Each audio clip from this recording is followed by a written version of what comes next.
As we assess the horror of the Islamic attack in Orlando, we must not let certain important political issues divide us, or perhaps more importantly, distract us from the key issue at hand. I'm Randall Terry. This is Voice of Resistance.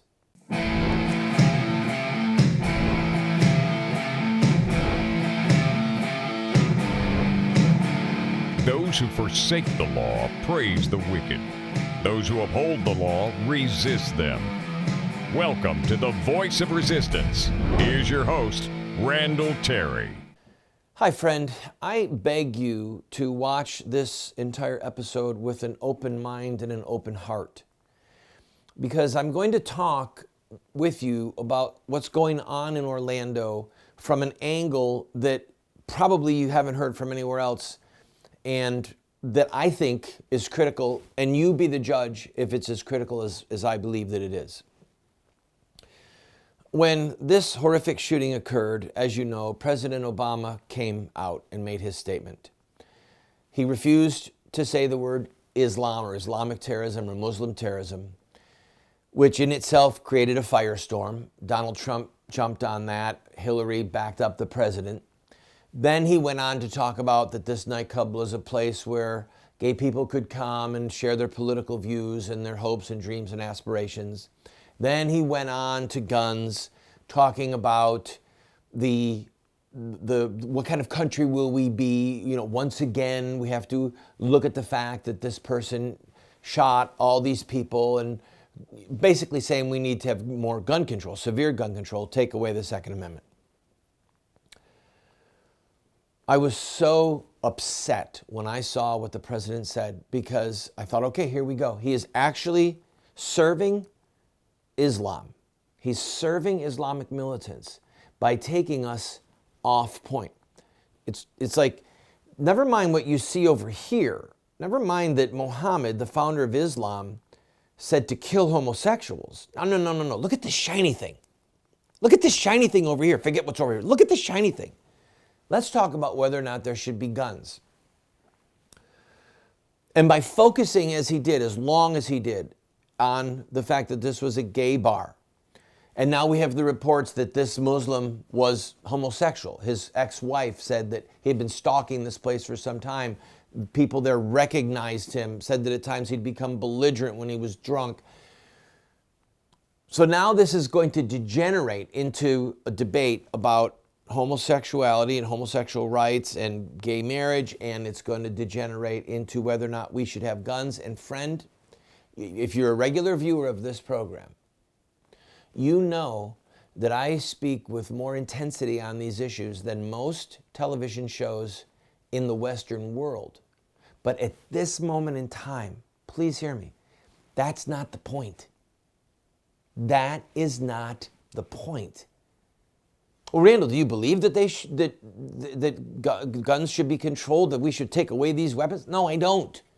And I guarantee you that if those poor souls inside of that nightclub who were murdered had the protection of firearms around them that President Obama has, that most of them would still be alive. But that is not the point right now. Here's the issue. When you, as the president, or any number of media outlets, I'm not just going to blame Obama. When you put forth the debate on gun control, what are people going to be talking about at their water cooler at work, on their lunch hour? I mean, ask yourself, if you've been talking to people about this, what have you been talking about? Have you been talking about, well, you know, they should have had guns. If they just had guns, they could have protected themselves. Or were you saying, this is why we need more gun control? If you were saying either of those two things, you missed the point. And that's the danger that we're in. That's the danger that Obama did and others are doing by trying to get us to focus over here on gun control. No, the issue is that Islam has a sword to the throat of the human race. This is not about Islamic extremism. This is not about crazy Muslims who have hijacked the peaceful religion of Islam. Please go ahead and put up those two references from yesterday. Look at these two quotes from Muhammad. Read them yourself, all right? This comes from the most revered and respected Islamic literature on the planet. The second one is a quote from Sharia law, all right? You see what it says? Kill the one who sodomizes and the one who lets it be done to him. These are Muhammad's instructions, friend. This is not an aberration from Islam. This is Islam.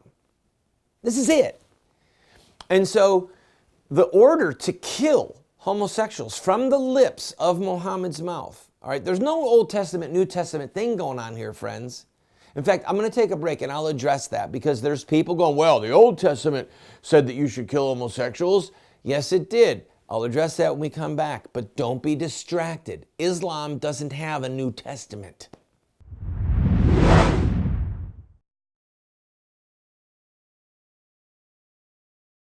If you own a business and would like to advertise on our program, please contact us. We are currently seen on over 130 television stations from coast to coast. We air at 8 p.m. Eastern, and then all times are local. We have a lot of reach, friend, and this is an opportunity at a great price for you to get your product or your service in front of hundreds of thousands, maybe even millions of people. Also, if there's something that's important to you and you'd like to have a month where you just say thank you to this ministry or promote a certain ministry or a certain cause, contact us. Our rates are incredibly affordable. You'd be surprised.